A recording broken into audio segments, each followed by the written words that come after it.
আলহামদুলিল্লাহ,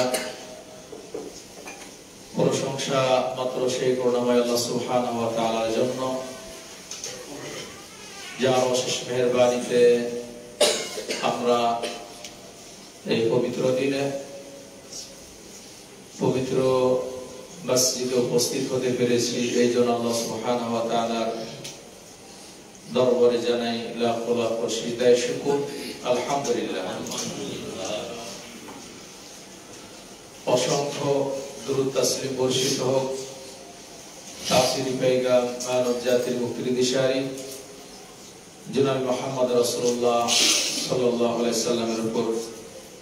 আল্লাহুম্মা সাল্লি আলা মুহাম্মাদিন ওয়া আলা আলি মুহাম্মাদ কামা সাল্লাইতা আলা ইব্রাহিম ওয়া আলা আলি ইব্রাহিম ইন্নাকা হামিদুম মাজিদ।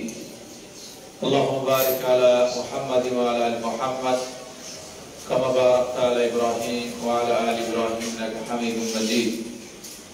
رب اشرح لي صدري ويسر لي امري واحلل عقدة من لساني يفقهوا قولي اللهم اني اسالك علما نافعا ورزقا طيبا وعملا متقبلا।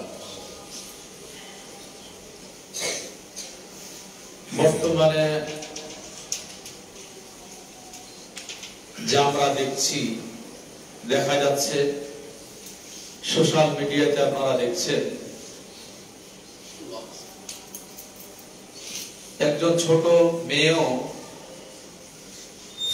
তার নিজের ভগ্নিপতির বাড়িতে গিয়ে নিরাপদ থাকতে পারে না।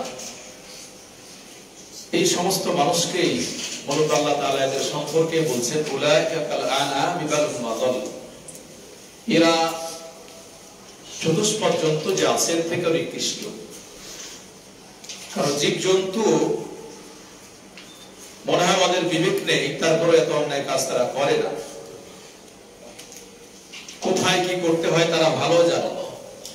কিন্তু মানুষই, যাকে আল্লাহ তাআলা বললেন লাকাদ খালাকনাল ইনসানা ফি আহসানি তাকবীর, আশরাফুল মাখলুকাত, যাদের আমরা জানি যে সৃষ্টি জীবের সর্বোৎকৃষ্ট জীব, আর এরাই কাজ করে। যদি আপনি আপনার বাড়িতে এই মেয়েটির একটি বোন আপনার বাড়িতে থাকতে পারে, আর ছোট বোন যদি আপনার বাড়িতে আসে, আবার সে 8-9 বছরের বাচ্চা, কেমন নেককার নিকৃষ্ট কাজ হলে এগুলা করতে পারে। এই সোশ্যাল মিডিয়াতে আপনারা দেখছেন।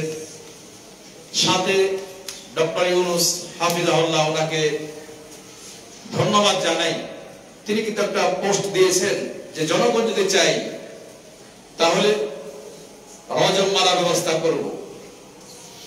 ইতিপূর্বে কোন দেশ যারা চালাইছেন, গড়াইছেন, এরকম কথা কোনোদিন শোনা যায়নি। এই জন্য একটু প্রশংসা আল্লাহর কাছে। এরকম কথায় মুরব্বীর মুখ দিয়ে বেরিয়েছে, আলহামদুলিল্লাহ। তাকে বোঝা যায় তিনি ইসলাম শরীয়তকে মহব্বত করেন, ভালোবাসেন। বাস্তবে তাই।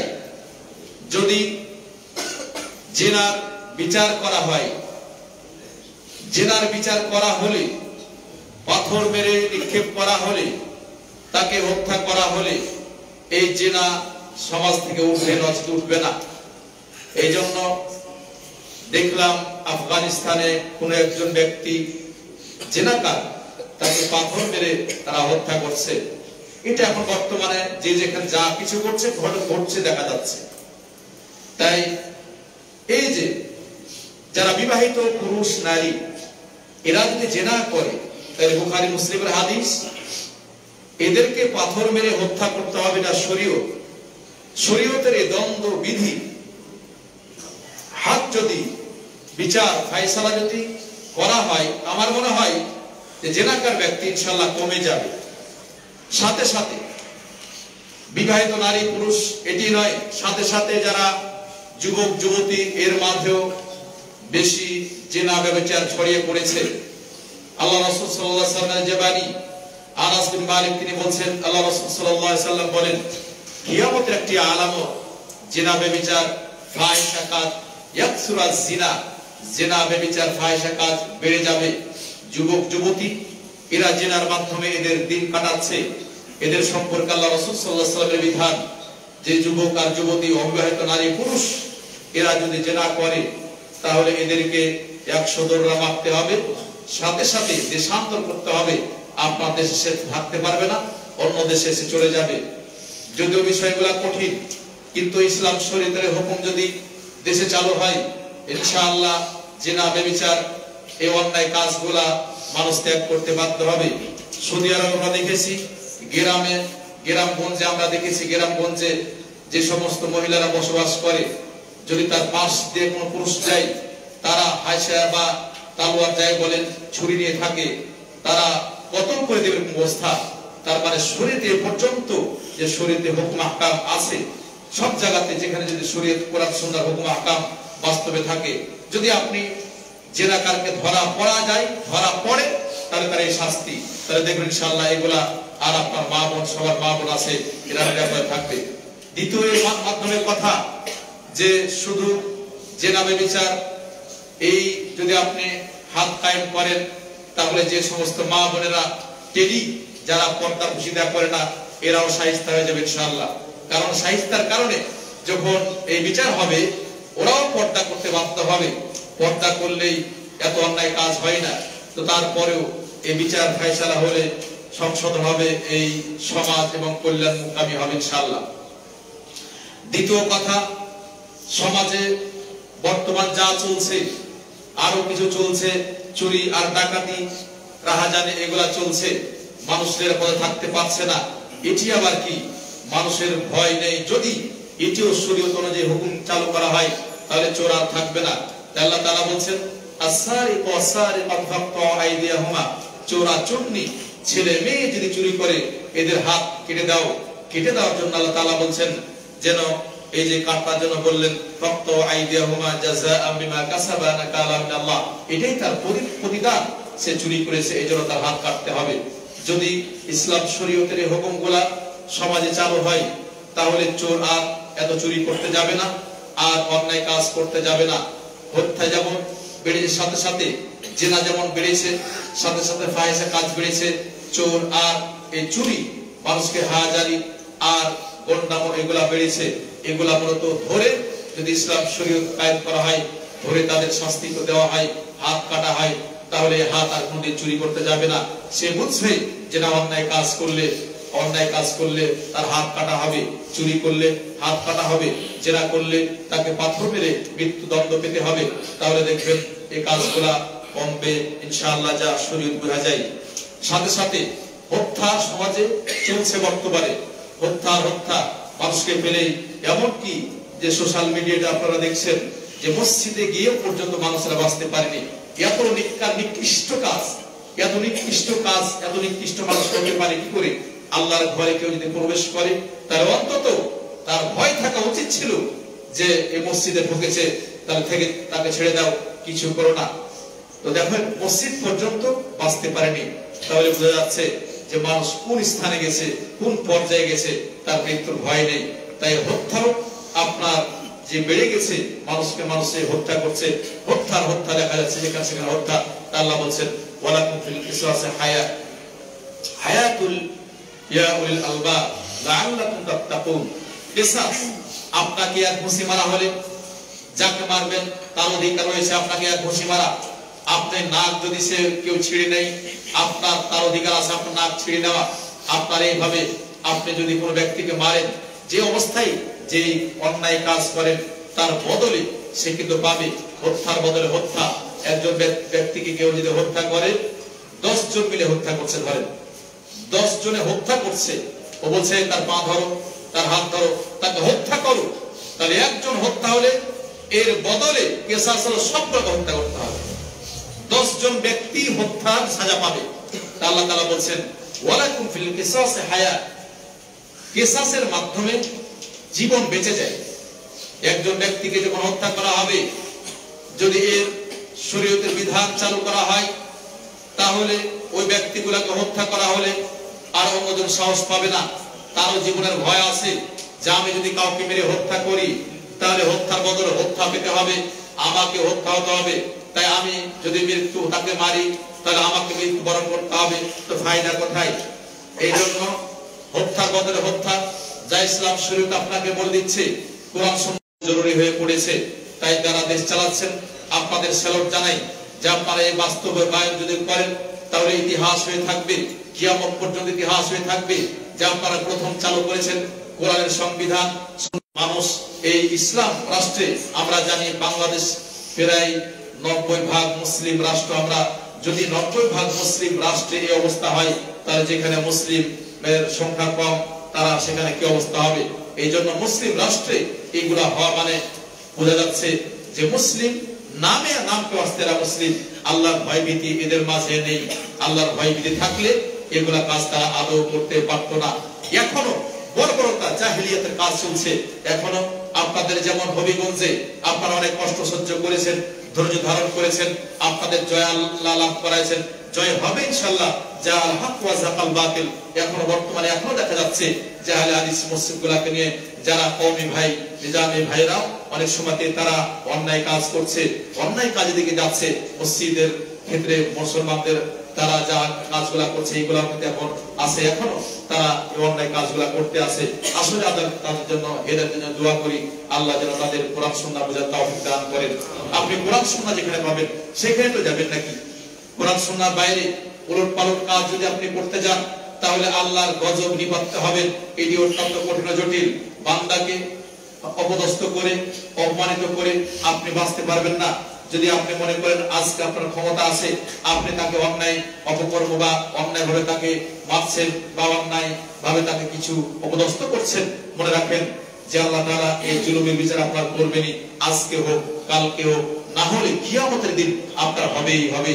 অন্যায় কাজের বিচার হবেই, আল্লাহ তাআলা ছেড়ে দিবেন না। এই জন্য যারা কোরআন সুন্নাহ না বুঝে আর অথবা আপনি বুঝে শুনেও অন্যায় কাজ করছেন, মসজিদ ভেঙে দাও, এখন পর্যন্ত বর্বরতা রয়েছে। আহলে হাদিস মসজিদ ভেঙে দাও, এখনো বর্বরতা রয়েছে। এরা এখনো আমার মনে হয় এরা এখনো বুঝে না। আমাদের আরেকজন আলেম বললেন যে এদের মাঝে আবার আলেম আলেমে যেগুলা চলছে বর্তমানে আপনাকে বলতে হবে, জানতে হবে, নাহলে আপনি জানবেন কি করে?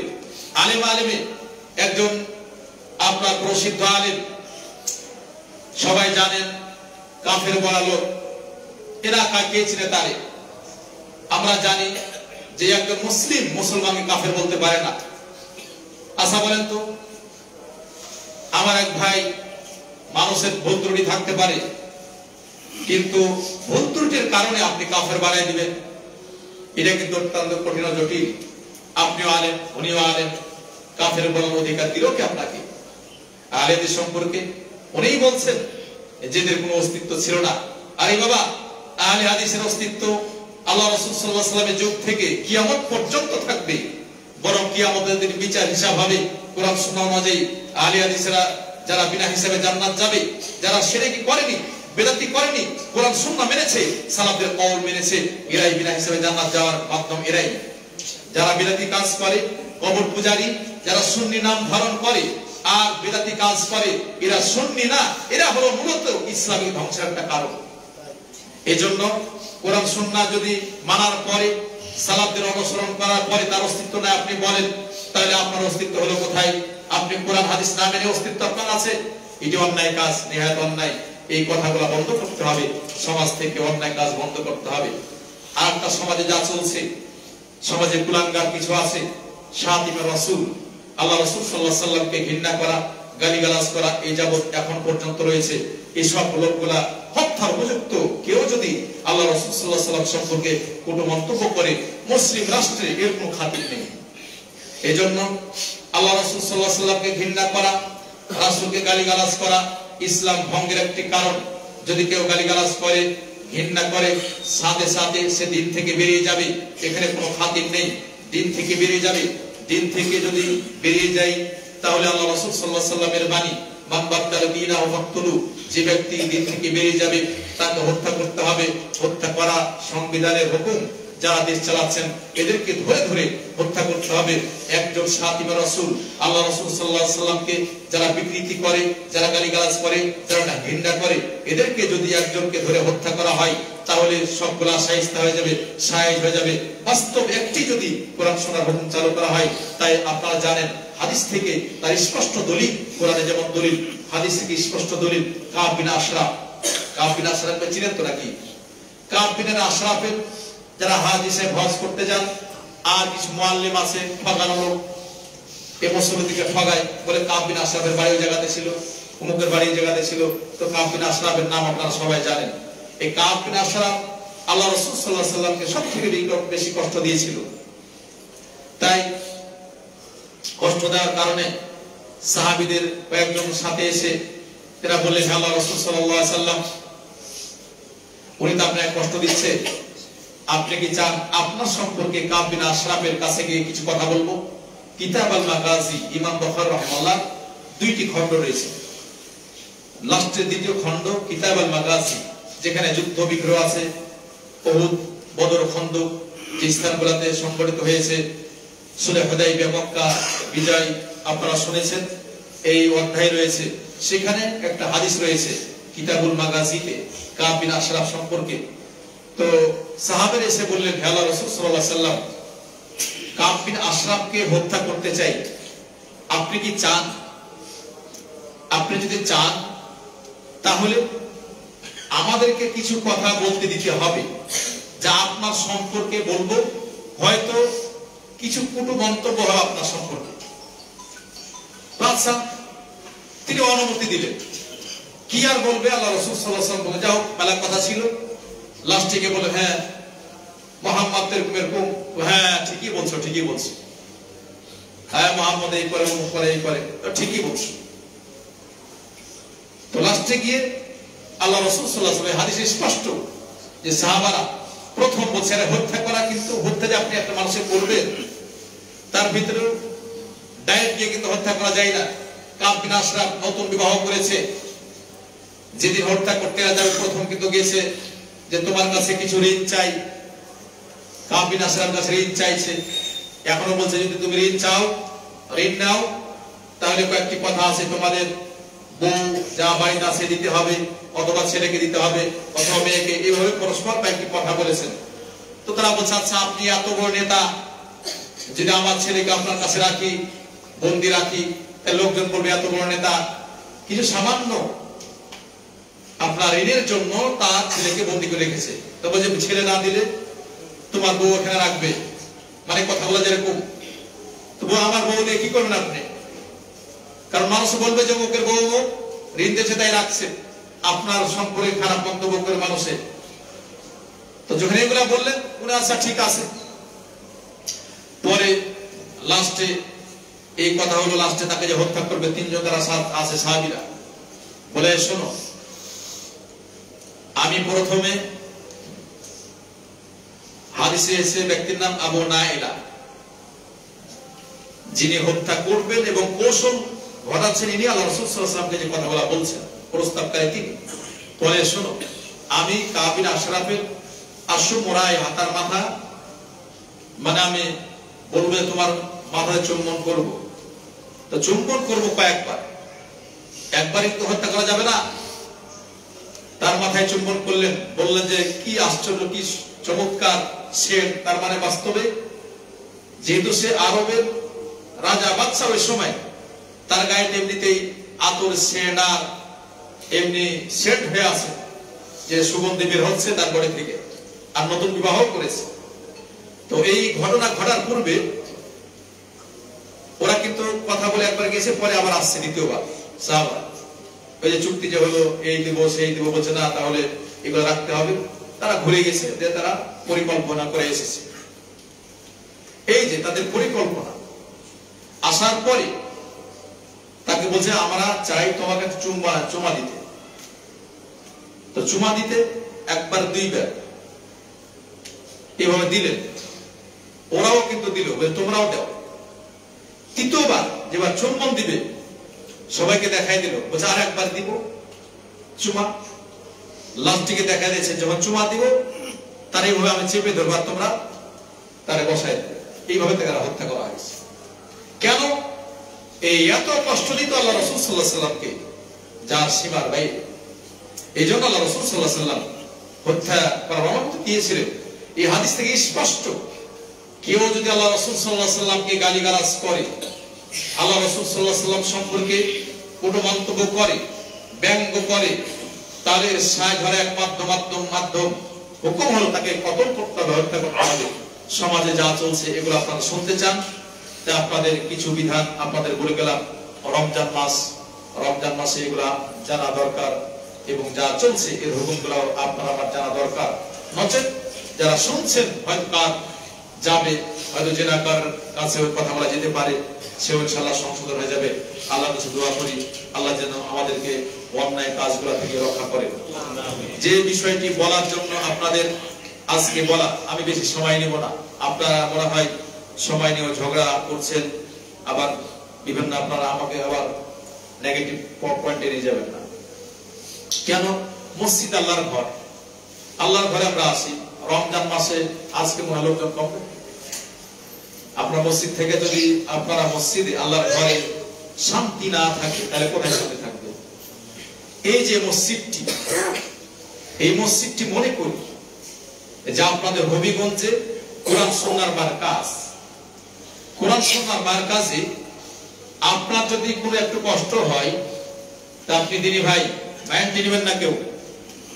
আপনার কষ্ট হলে অপর ভাইয়ের দিকে দেখে আপনি সেটা কি করবেন? ত্যাগ করে দিবেন। সাহাবাদের উদাহরণ দেখুন। সাহাবারা যখন যুদ্ধের ময়দানে একে অপরে মৃত্যুবরণ করতে যাচ্ছেন, পানির দরকার, একজন বলছে পানি দাও পানি দাও, কিন্তু সেই ক্ষেত্রে বলছেন আমার থেকে তার বেশি দরকার, কিন্তু এইভাবে তিনি শহীদ হয়ে যাচ্ছেন। আমাকে না ওর কাছে দাও, ওর কাছে দাও, পরস্পর শহীদ হয়ে যাচ্ছেন। এই জন্য কোন একটা বিষয় নিয়ে যদি আপনাদের এরকম কিছু মনে হয়, আমি আগেই বলছি, যদি ভুল ত্রুটি হয় ক্ষমা চাচ্ছি, কারণ আপনাদের এখানে আমি আসি, আপনাদের ভালোবাসি, সবার ভালোবাসার কথা বলছি। আপনি এমন কাজ করবেন আপনার দ্বারাতে যেন কোনো মুসলমান মন ক্ষুণ্ণ না হয়। মন ক্ষুণ্ণ, আপনার যদি কষ্ট হয় তো বলে আমার কষ্টটা তোমাদের জন্য আমি বিতরণ করে দিলাম। দেখবেন এর মাধ্যমে আল্লাহ আপনার ইজ্জত সম্মান বৃদ্ধি করে দেয়, আপনি ভাবতেই পারেন।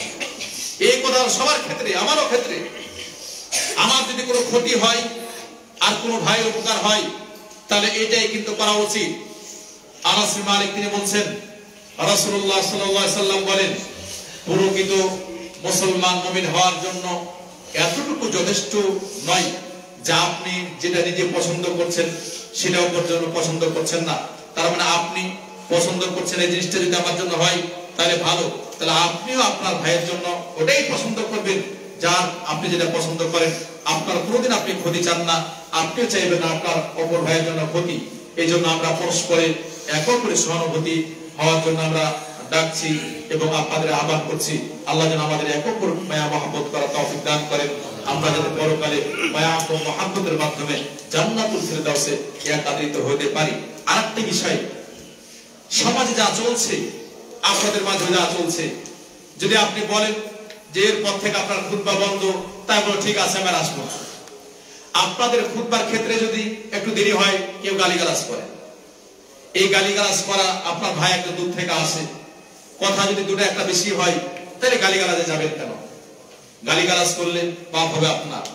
তাহলে আপনি আগেই নিষেধ করে দিবেন যে এরপরে এই যাতে না যায়। হতে পারে দু একজন কারো তবিয়ত আছে, কথা বলতে গিয়ে কথা একটা বেড়ে যায়, কারণ এই এমন স্থানে এই স্থান যে কথা যে পয়েন্টটা বলবো সেটা যদি পরিপূর্ণ না হয় তাহলে আপনারাও শান্তি পাবেন না।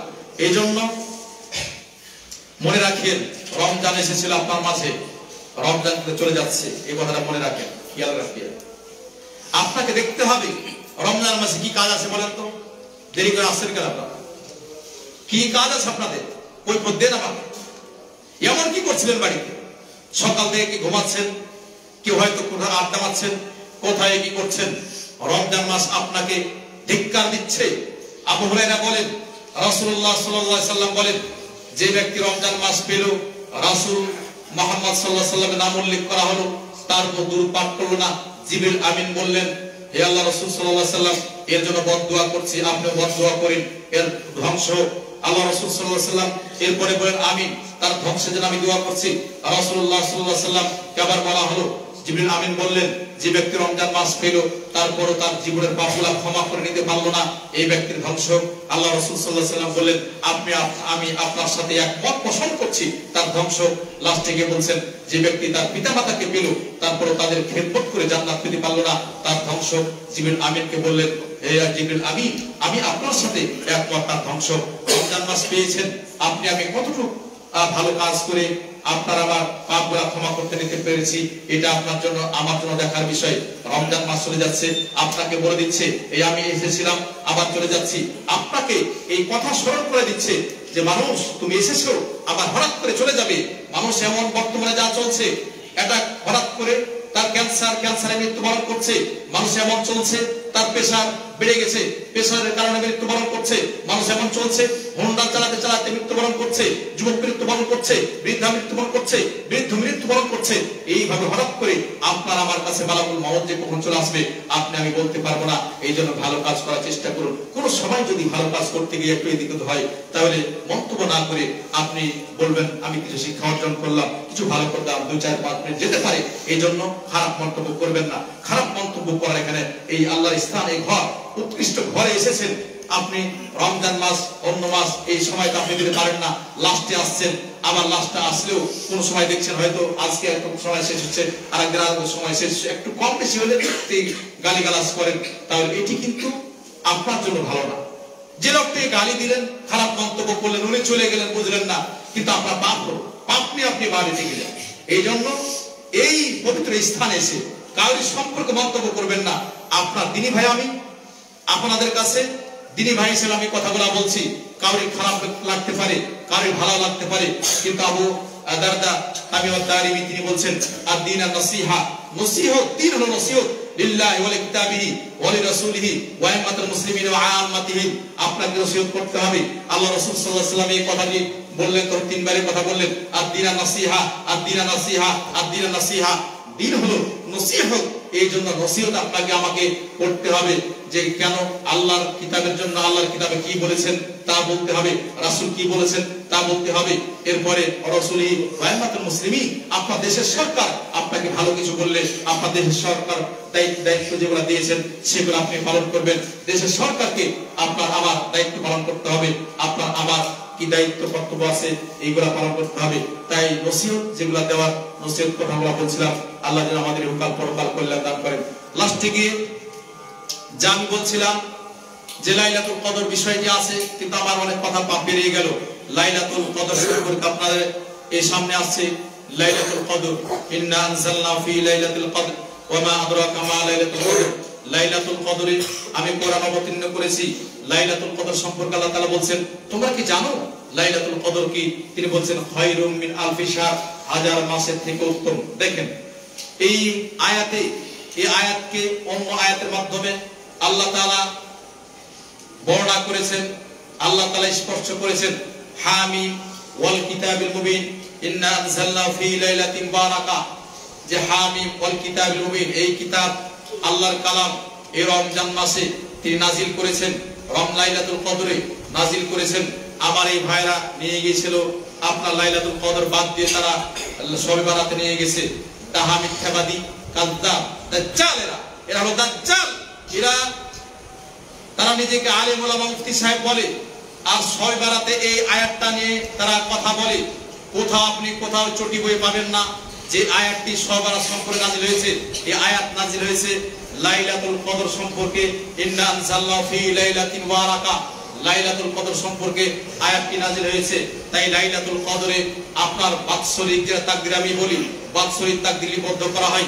আপনারা মাঝে, আমার মাঝে সামনে আসছে লাইলাতুল কদর, যা করেছেন কি করেছেন আপনি আমি নিজেই জানি।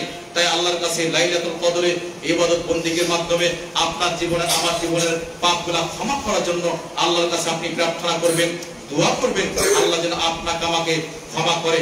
তাই এই লাইলাতুল কদরের আরো ব্যাখ্যায় বলতে গিয়ে আবু হুরায়রা বলছেন, রাসূলুল্লাহ সাল্লাল্লাহু আলাইহি সাল্লাম বলেন, আদম সন্তানের প্রত্যেকটি আমল, অন্য মাসে যা আমল করেন প্রত্যেকটি আমল 1 থেকে নিয়ে 10 গুণ পর্যন্ত বৃদ্ধি করা হয়। আবার বলছেন 10 থেকে ইউযাফু হাসানাত 10 বিআশরি আমসালিহা ইলা 700 যায়ফিন।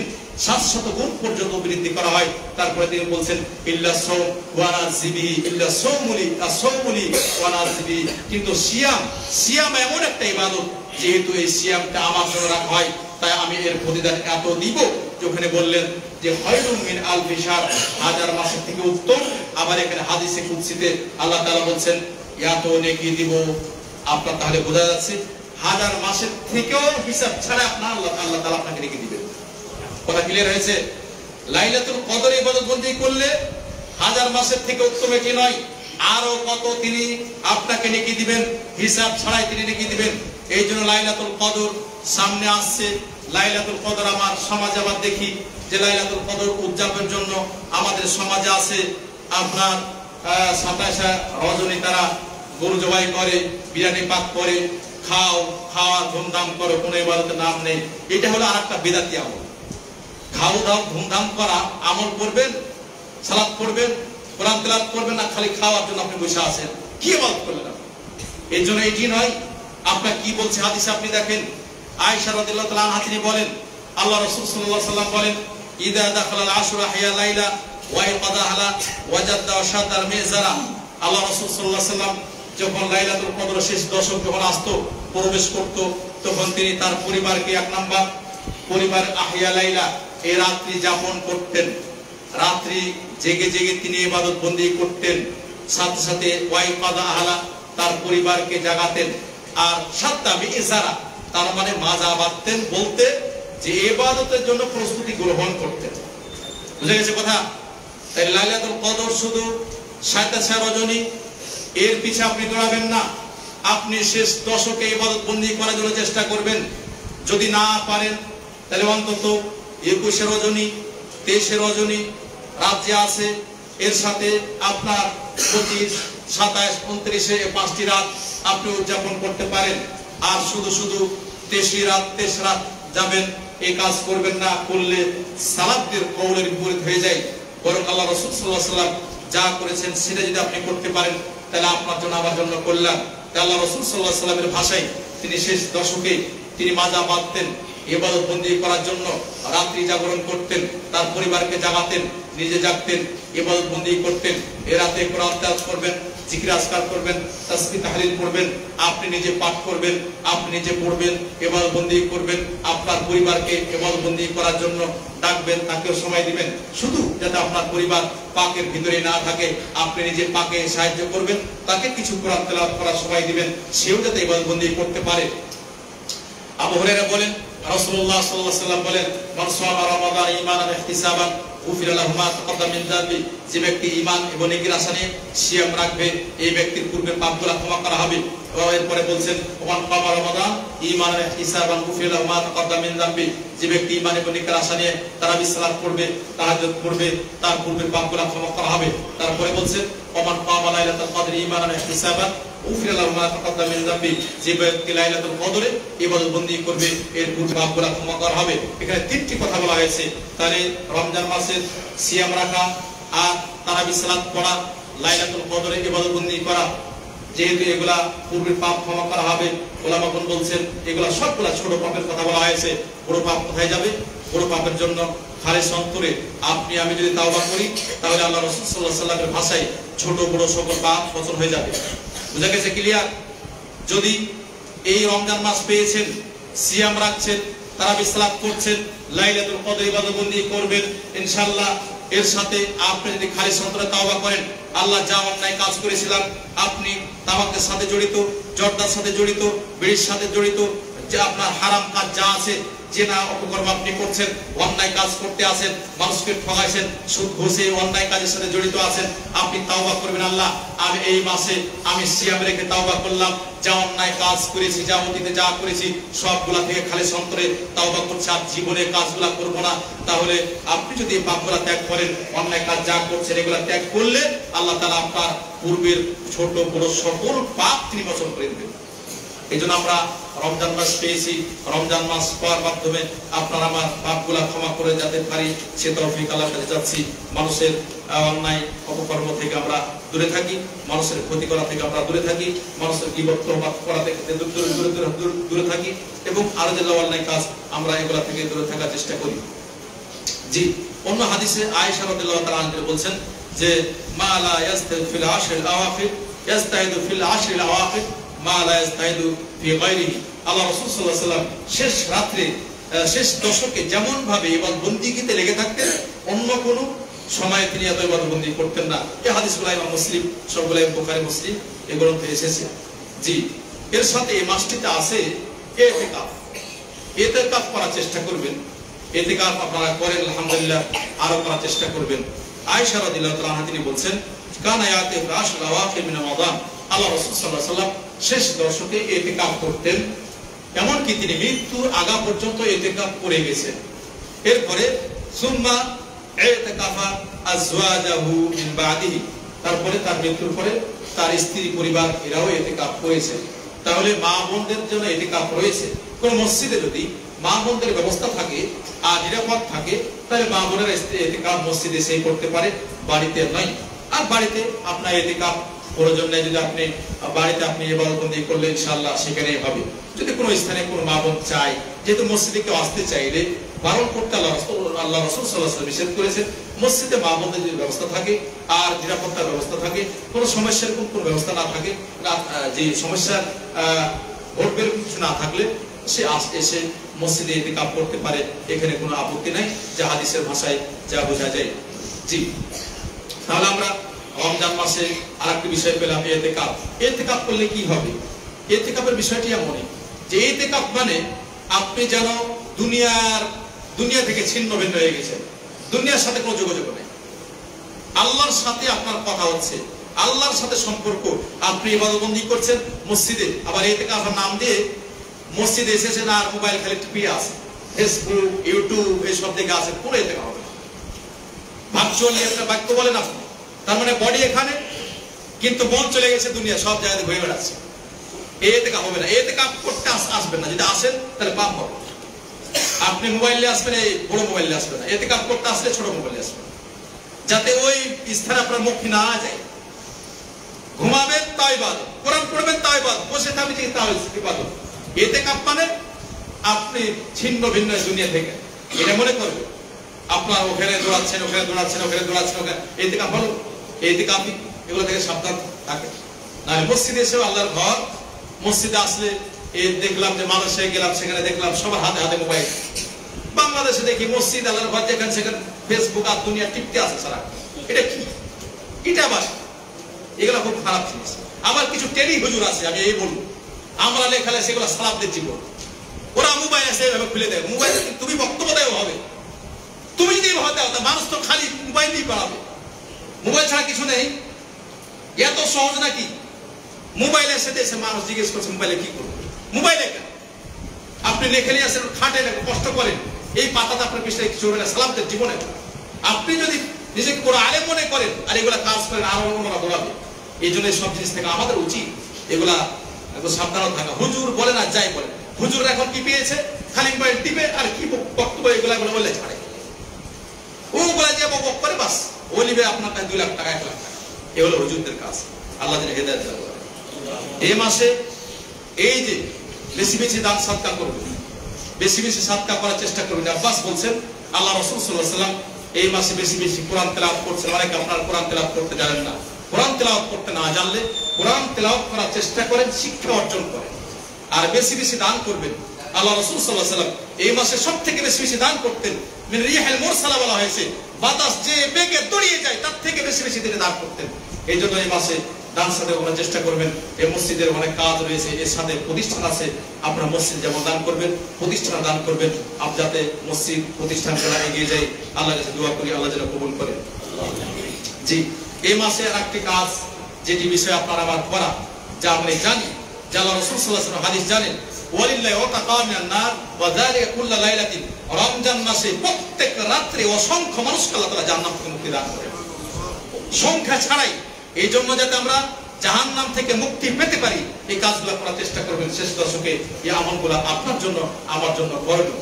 লাস্টে যে কথাটি বলবো, যে মাঝে আমাদের আছে যেমন আহলুল কোরআন আছে, নিজেকে মনে করে দাবি করে কোরআন মানি, আর এক গ্রুপ বের হয়েছে ফিতনাবাজ, এরা নাকি সৌদি আরবের সাথে ঈদ করবে। এই ফিতনাবাজকে আমার মনে হয় কত দরকার। এরা ফিতনাবাজ, সমাজকে তসতস করার একটা মাধ্যম। আরে বাবা, সৌদি আরবে আগেই তো অনেক রাষ্ট্রে ঈদ হয়, তাদের সাথে করে যাও। একসাথে করতে পারে? কোনোদিন হলো নাকি? গোটা বিশ্ব একসাথে করতে পারে? যদি একসাথে করো, যদি হয় যে সব গোটা দুনিয়াতে একসাথে সূর্য উঠছে আর উঠছে উঠছে, যদি এরকম হয় আল্লাহ করেন, তখন আপনি করো। সৌদি আরবের পূর্বে অনেক রাষ্ট্রে ঈদ হয়ে যায়, ওর সাথে করবে নাকি তুমি? ওরা কোথায় যাবে? ঝগড়া করো। আবু হুরায়রা বলেন, আল্লাহ রাসূল সাল্লাল্লাহু আলাইহি ওয়াসাল্লাম বলেন, সুমু লিরুয়াতিহি ওয়াফতিরু লিরুয়াতিহি, চাঁদ দেখে সিয়াম রাখো, চাঁদ দেখে ইফতার করো। আল্লাহর কাছে দোয়া করি যা বললাম সে অনুযায়ী যেন আমল করতে পারি, আল্লাহ যেন আমাদের মাফ করে দেন, আল্লাহ যেন আমাদের কল্যাণ দান করেন। ওয়া আখিরু দাওয়ানা আলহামদুলিল্লাহি রাব্বিল আলামিন। সুবহানাকাল্লাহু ওয়া বিহামদিকা আশহাদু আল্লা ইলাহা ইল্লা আনতা আস্তাগফিরুকা ওয়া আতুবু ইলাইক।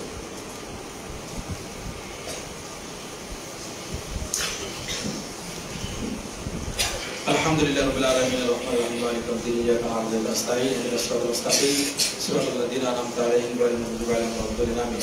প্রথম দাওয়াত, যারা দেরি করে আসছেন এরপর থেকে দেরি করে আসবেন না। যদি দেরি করে আসেন, খতিব খুতবাতে ওঠার পরে আসেন, আপনার নাম এন্ট্রি করা হবে না খাতায়। আপনি আসলেন শ্বশুর বাড়ি আর গেলেন, শ্বশুর আপনার সাথে কথা বলেন। আল্লাহর মসজিদে আসলেন, আল্লাহ আপনার দিকে তাকালেন, আপনার সাথে কথা বলেন। এই জন্য আল্লাহর মহব্বত করতে চাইলে খতিব খুতবাতে ওঠার আগে আসবেন, কোনো কথা নেই, খতিব খুতবা ওঠার আগে আসতেই হবে। তাহলে আপনি খুতবার যে মর্যাদা আছে তা পাবেন। নচেত সারা জীবন মাহরুম হয়ে থাকলেন, কিয়ামতের দিন মৃত্যুর পর আপনার কঠিন জটিল হয়ে যাবে। এই জন্য এই দাওয়াতটা আপনাদের প্রতি, আপনার দিনী ভাই যে সময় আসতে রমজান মাস আপনাকে শিক্ষা দিয়েছিল যে এসেছিলাম চলে গেলাম, তোমার বাড়িতে মেহমান হিসেবে এসেছিলাম চলে গেলাম, তোমার মেহমানিদার কতটুকু আমার করেছো তুমি ভালো জানো। মনে রাখেন, জীবন হঠাৎ করে আসছে, চলে যাবে। আপনি আমি মেহমান, এই দুনিয়াতে মেহমান হিসেবে এসেছি, যে এসেছিলাম আবার চলে যাব। এই মেহমান খানায় কতটুকু আল্লাহ সন্তুষ্টি অর্জন করতে পেরেছি, আমরা কতটুকু ভালো কাজ করে আপনার আমার জীবনকে সাফল্য মণ্ডিত করতে পেরেছি, সেটাই কিন্তু দেখার বিষয়। যদি ভালো মানুষ হয়ে থাকেন, তাহলে দুনিয়াতে যখন আপনি আমি এসেছিলাম কাঁদতে কাঁদতে এসেছিলাম, অন্যরা আপনাকে আমাকে দেখে হেসেছিল, আপনি আমি কেঁদেছিলাম। কিন্তু দুনিয়া ছেড়ে যখন যাবেন, তখন যাতে করে অন্যরা আপনার জন্য কাঁদে, আপনি হাসতে হাসতে যাবেন, এই মানুষ হওয়ার চেষ্টা করুন। আল্লাহর কাছে দোয়া করি, আল্লাহ রমজান মাস লাইলাতুল কদর ইবাদত বন্দেগীগুলো যাতে আমরা করতে পারি ঠিকভাবে, এর সাথে যে কথাগুলো বললাম এই অনুযায়ী আমল করতে পারি। সমাজ থেকে জেলা ব্যভিচার এগুলো ওঠার জন্য চেষ্টা করতে হবে। চুরি রাহাজানি এগুলা চেষ্টা করতে হবে। হত্যা এগুলা উঠার জন্য চেষ্টা করতে হবে। আল্লাহ যেন আমাদের সমাজকে সুশীল সমাজ হিসেবে গ্রহণ করেন, আল্লাহ যেন আমাদের পাপগুলা ক্ষমা করে দেন, আল্লাহ যেন আমাদের কল্যাণ দান করেন। আল্লাহর কাছে দোয়া করি, আল্লাহ যেন এই মসজিদটিকে কোরআন সুন্নাহর মার্কাজ হিসেবে তিনি কবুল করেন, এই মাদ্রাসার সাথে সাথে এদেরকে কবুল করেন। যারা দেখাশোনা করেন, যারা আসছেন, তাদের সবার জন্য দোয়া করি। আল্লাহ তাআলা যেন আমাদের এই মসজিদে মুসল্লি যারা মা বোনেরা যারা এসেছেন সবাইকে যেন কিয়ামতের দিন জান্নাতুল ফিরদাউসে স্থান দান করেন। রমজান মাস এসে আপনার আমার পাপগুলা ক্ষমার জন্য যাতে আমরা রমজান মাস পেয়ে আমার আপনার জীবনের পাপগুলা ক্ষমা করে নিতে পারি। আল্লাহর কাছে দোয়া করছি, আল্লাহ আমাদের জীবনের পাপগুলা ক্ষমা করে দাও, আমাদের কল্যাণ দান করো। ওয়াফে দাও আলহামদুলিল্লাহি রাব্বিল আলামিন। আল্লাহুম্মা ইগফির লিল মুমিনিনা ওয়াল মুসলিমিনা ওয়াল মুসলিমাত ওয়াল আহইয়া'i মিনহুম ওয়াল আমওয়াত। ইন্নাল্লাহা ইয়া'মুরু বিল 'adli ওয়াল ইহসান ওয়া ইতা'i যিল কুরবা ওয়া ইয়ানহা 'আনিল ফাহশা'i ওয়াল মুনকার ওয়াল বাগি ইয়া'iদুকুম লা'আল্লাকুম তাযাক্কারুন। সুবহানা রাব্বিকা রাব্বিল ইজ্জতি আম্মা ইয়াসিফুন ওয়া সালামুন আলাল মুরসালিন ওয়ালহামদুলিল্লাহি রাব্বিল আলামিন।